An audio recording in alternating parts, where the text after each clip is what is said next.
the expectations were just really high, and no one was nervous about it. Is that the conference, the New Jersey Athletic Conference, was so competitive.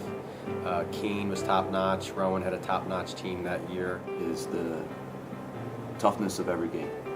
We played every team that year that was good. We had the toughest schedule in the country, to my knowledge, and every game in and out was a battle. You know, just every game so intense, so focused, knowing what we had to do, and even if the team had more talent, we knew that we would beat them as far as outworking them and playing harder than they would. Basically, you know, we were just, that whole regular season, we were on a mission to just, you know, win every game and get ourselves, you know, #1 seed in the conference tournament and get through the conference tournament and get to the NCAA tournament. That was the whole goal.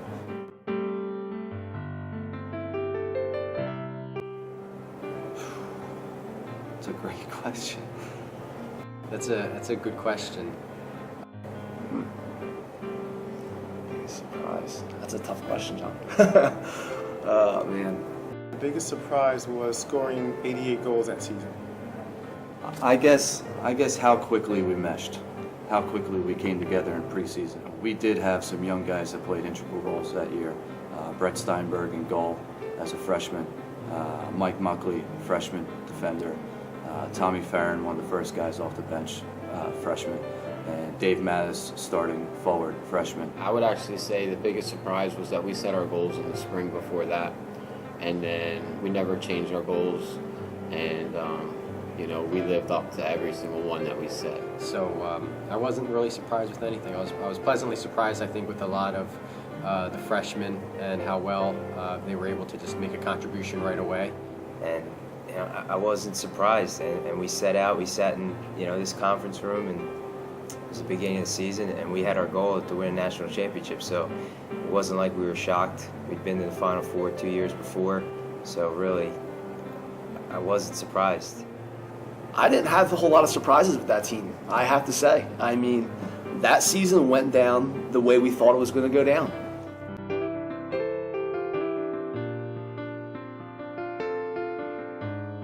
Guys that first come off the top of my head, Chris Myrick.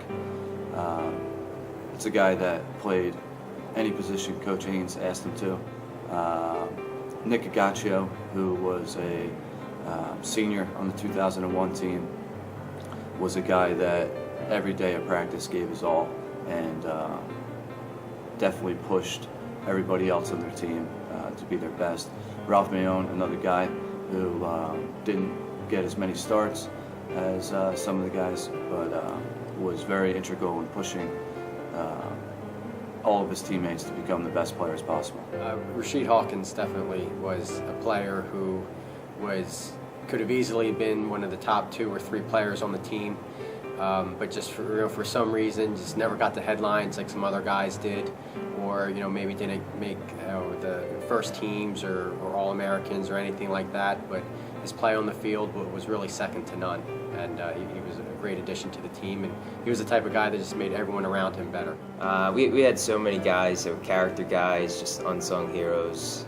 You know, guys like Ralph Mayone, Nick Agaccio, Doug Cavanero, you know, upperclassman Pete Lambert. There's so many guys. I could just keep going down the list. You know, that weren't, you know, maybe getting all the playing time and all the statistics, but those kinds of guys, you know, Mike Ford and Mike Harner, you know, we would have never done it. We would have never won the national championship without guys like that. And I said, you know, I think those guys are just as important as our leading goal scorer, if not more, because they're the backbone of that national championship team, those character guys. Ralph Mayone, Agaccio, Bill Stein, you know, guys who, and like myself, you know, we weren't the Greg Rutlers, the Jeff Moores, the Mike McElernans. You know, we were the guys every day at practice that were pushing those guys to make themselves better.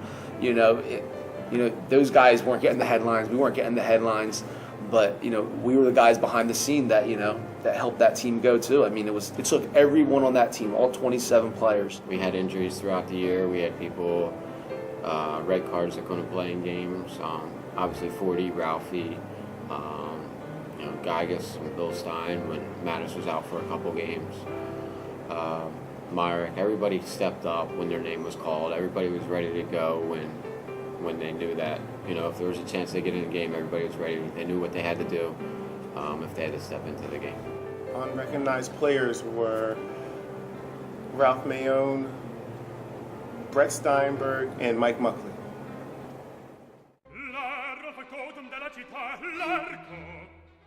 The biggest character on the team was definitely Chris Myrick. Would have to be Chris Myrick. Chris Myrick. Chris Myrick, without a doubt. He had a nickname for everyone, and it was funny, if someone else had made up a nickname for someone, it wouldn't stick, but whenever Chris gave someone a nickname, it would stick. So it was a lot of fun having him around, and he definitely had a relaxed atmosphere for everyone. So he was the biggest character for sure. Chris has a great understanding of not only when to be serious, but when to bring some levity to the situation. Because Myrick was a clown.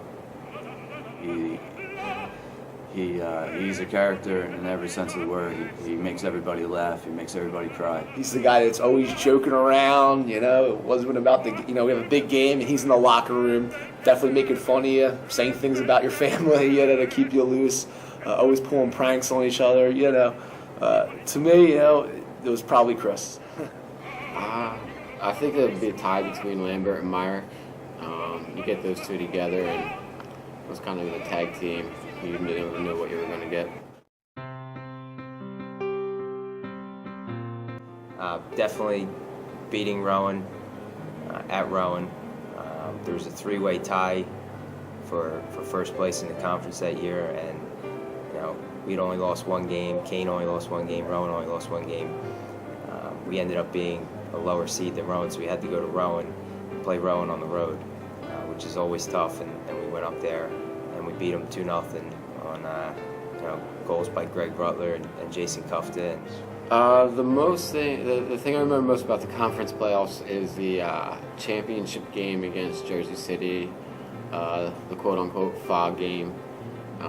Delayed a little bit, couldn't see across the field, and then Rutler getting a pretty nasty tackle in the middle of the field. I remember that. It looked like he was going to be in pretty bad shape, and I remember him coming off the field, and I was thinking to myself, if we lose Greg for the remainder of the season, that might be the season. Luckily, he ended up being okay. I think he even just came back right in the next game. I was roommates with Rutler, and something that even to this day we still joke and laugh about.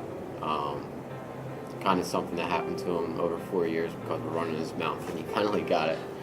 As we were getting into the conference final, I believe we were 21-1, and we still had a feeling that if we hadn't won that game, we weren't sure if we were going to get in the NCAA tournament with how tough it is to get in that large bid. And once we stepped on that field, they never really had a chance. We won that game 3-1. But we had the same mentality. I can't say that we broke up anything from, the season, from the post or from the conference tournament to NCAA tournament. I mean, our mindset was the same. We approached every game the same. Conference playoffs. The difference between the conference playoffs and the NCAAs was they're both intense, but the NCAA playoffs was a lot. The game was a lot faster. As far as the NCAA tournament goes, from the beginning when we played Mary Washington in the second round after our first round bye, it was very evident how prepared we were for the tournament. We beat them 3-0 and they were very good, and that's a testament to Coach Haynes and the schedule he put together. Almost felt bad for them because I believe they were 15-3, 16-3, and it was a 3-0 game, and I don't know if it was that close. Just getting through that first weekend, that's the biggest thing.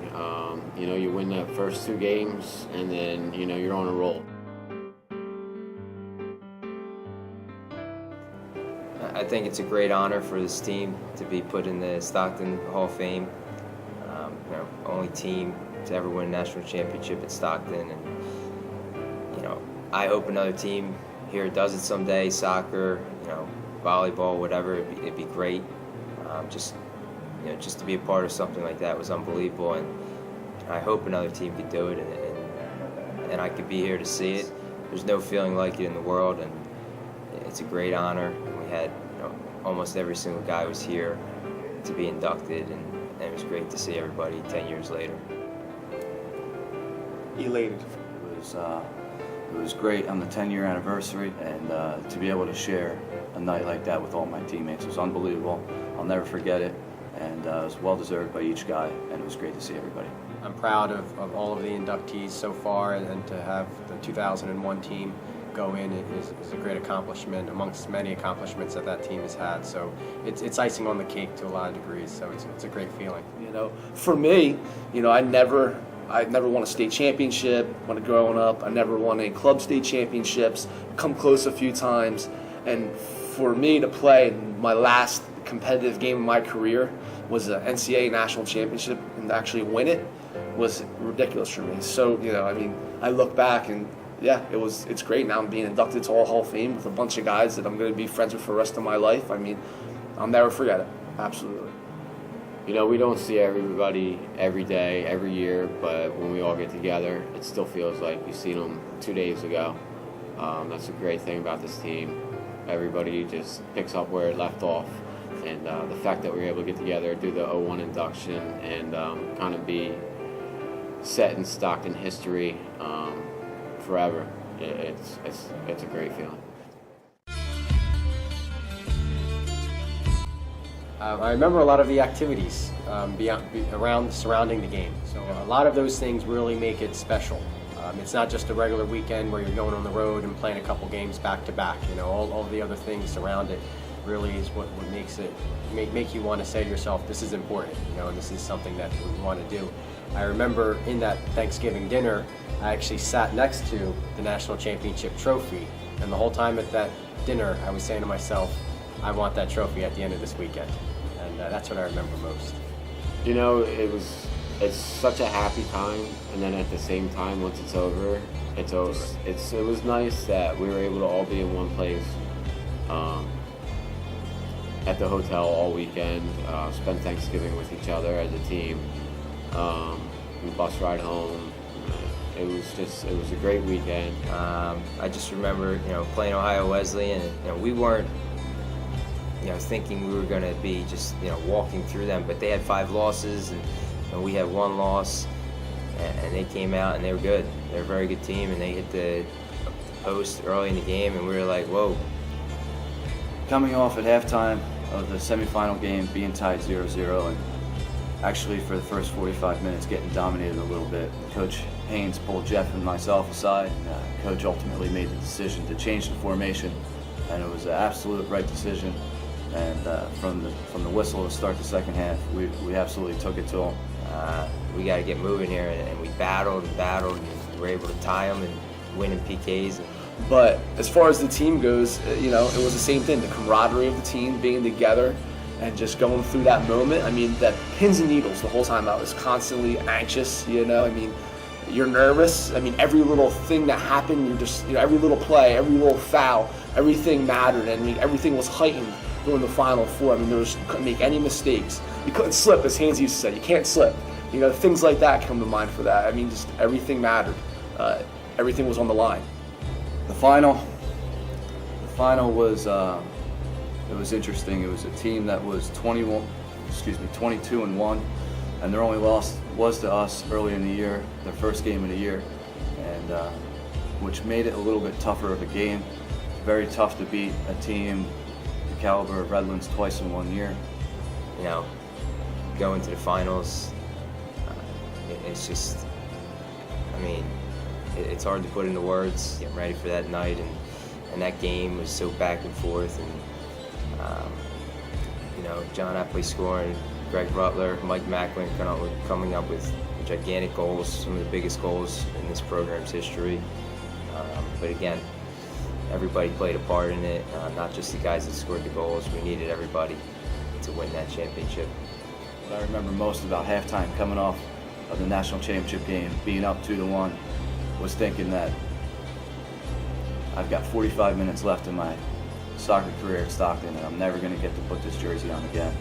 and it hit me hard, and I'll never forget that feeling of how proud I was and how satisfying it was to put that jersey on and to celebrate that championship with my team.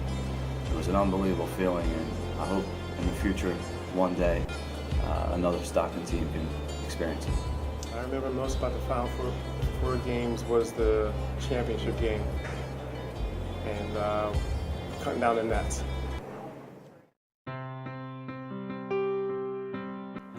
I remember one game we were on the road in, I believe, South or North Carolina, and we were losing the game 2-0 at halftime, and we ended up pulling through a 3-2 victory. It showed that we had the willpower to win at any game, at any time, under any circumstances. We're playing St. Lawrence in the quarterfinal game. We're winning 1-0, and I believe one of our outside halfbacks had gotten hurt. I think it was Mike Ford to come play. And Hainsey asks me, he says, Doug, I need you to go in the game, play right outside halfback. Listen, I don't need you to go score a goal. He's like, I want you to defend him all game long, and that's it. Don't let him do anything. So it was just a role. He's like, I just need you to play this role. And I did that. I stayed on that field, played probably the whole second. I played the whole second half in that game, and I defended. I chased this guy up and down the field, gave it everything I got. But that summed up what I had to do in that game is what everyone had to do on that team all year long. At one moment, they had to step up and do something for the team, and that was what everyone did, and that was my moment. I had to step up and do that, defend that guy. That was just my one role in that one little game, big game, and that's it. And that's what everyone had to do all year. I would probably say when we played Roanoke, it was later, probably middle of second half, towards the end of the second half, we were winning. And I just remember jumping in and blocking a couple shots at the 18, 2 or 3 shots in a row. And, for me, that kind of just what I had to do all year. It's all the little things, whether it's diving to block a shot, getting in on a tackle, and it's just something that stuck. That knowing that's what I got to do, that's what needs to be done, so I can be on the field, and for us to keep winning, that's how I got to contribute. For me, it would be playing against John Hopkins home, and I remember making saves on the goal line. I made about 3 or 4 saves on the goal line, one off my chest and then one off my head, back-to-back saves off the goal line. I guess you got to say the biggest one is Mike McElern's goal, the game-winning goal in the national championship. Mike McElern was our rock, our defensive center mid, our stopper, the guy that defended every team's best player. And we were up 2-1 in the national championship game, and unfortunately he got beat by his guy for a header to tie the game 2-2. And a lot of people didn't see it, but he ran over to the sideline and ran to coach and said, that's my bad, I'll get it back.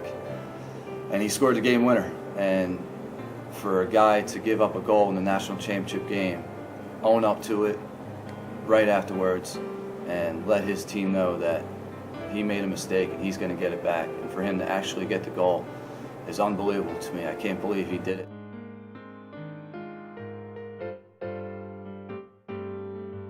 Just being around all the guys, everyone had a good relationship with each other, and it was to have that camaraderie. And you always have a better time when you're winning, of course, but it was really special to be with those group of guys and to have that relationship and that success. Camaraderie. I mean, just being with the guys from preseason to the end of the season. I mean, you're with the guys all the time. Number one, you're on a great team. We're winning. We know the expectations, and every one of us thought we could get there.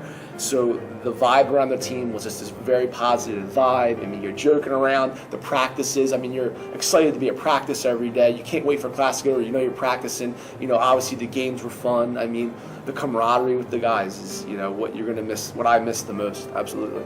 Just, the guys, just being with the guys, battling every day in practice with these guys. And, we work so hard, day in and day out. And, everybody was so competitive. So I'd definitely say just the guys and the competition is the thing I miss the most. It was, I guess, say 3 months we were together. It was a quick 3 months.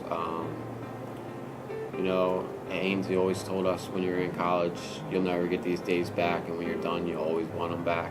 and that's probably the biggest truth. You just want to be back in school with all the guys playing soccer. You know, you have such a limited time to play, and it's it's our own little fraternity.